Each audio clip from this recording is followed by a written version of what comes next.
A frightening ordeal at Red River Gorge today after two local boys go missing during a family camping trip. You take an area like the Red River Gorge, as treacherous it can be with the multiple ledges that are in the area.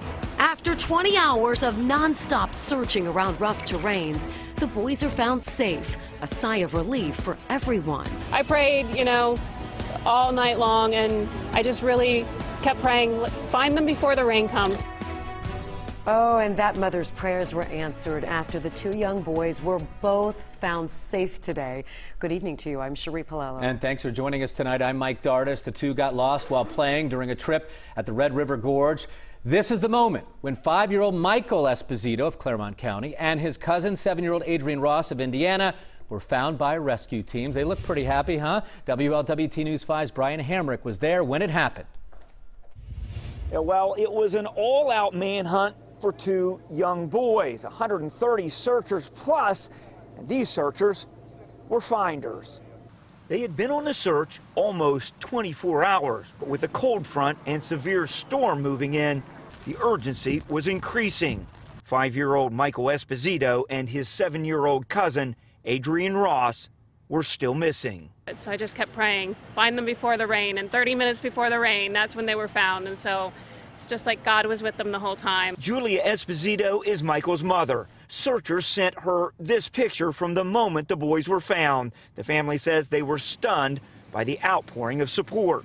They put out the call and people just kept pouring in, and we had people saying, there's people praying for you in Alaska, and it just, it's just, I can't say enough good things about all the volunteers and all the people. Volunteers included Randall Thornton. They told us to go up to the end of that wash. That's where the dogs had lost them. That's where they were. Who was with Kelly Moore and his team. He was first to reach the boys. Yeah, they were okay. They were really happy, didn't seem to be in bad spirits at all, so I was just glad we were there to find them. The boys apparently knew they were lost, but didn't panic, and when they were found, seemed to take it all as part of an adventure, although not the kind the parents want to go on again anytime soon. Now, this was all part of a family gathering, and they're still trying to determine whether or not they're going to cancel the camping trip. Brian Hamrick, WLWT News 5. Well, the kids were found about a mile away from the campsite. One of the boys' mothers saying that they knew they were lost but never panicked. Neighbors and co-workers of Michael Esposito's parents from here in Claremont County got the news. They were praying for the best all day today. WLWT News host Curtis Fuller was with them as they got the phone call. He continues our team coverage tonight. Hi, Curtis.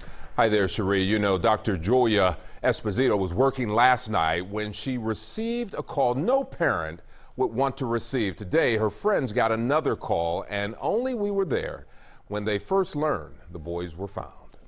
It's Dr. Stricker.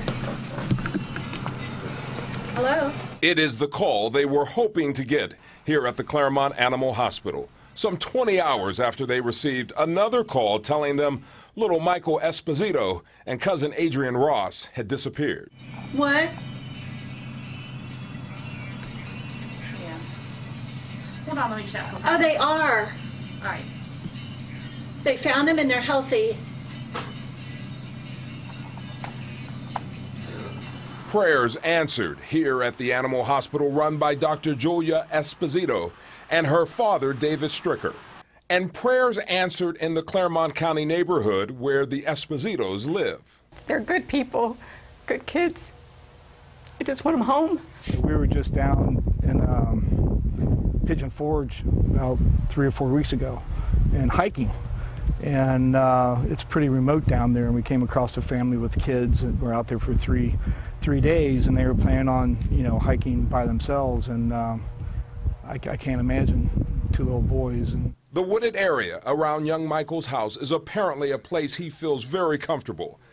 That lack of fear of the outdoors probably played a big part in helping Michael and Adrian deal with being lost. Search parties, like volunteers from the fire department, EMS. Back here at the animal hospital, they were fielding calls all morning from concerned friends and customers.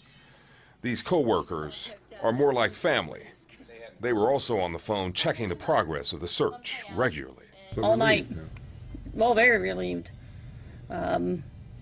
It is a miracle. They're so little and down there by themselves.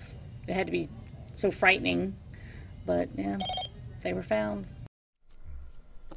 So one phone call helped ease a lot of anxiety. Those co-workers will be able to sleep tonight, something that they were not able to do last night. Wow, what a day, huh? What a day. And too often, you know, we do these stories, and sadly, it's not this positive and happy outcome. But I'm amazed how calm they were through all of this, right? They're considering staying tonight. The fact that the family is considering staying down there, and really even the co-workers were pretty calm through this as we were out there, and you saw the look on the face. I didn't know what she was going to say as she answered that phone call. Fortunately, she said that they would be okay. And the rain held off, and it was 60 degrees instead of 40 degrees, which really, really helps. So somebody was looking over those little boys. Absolutely. All right, thank you, Curtis.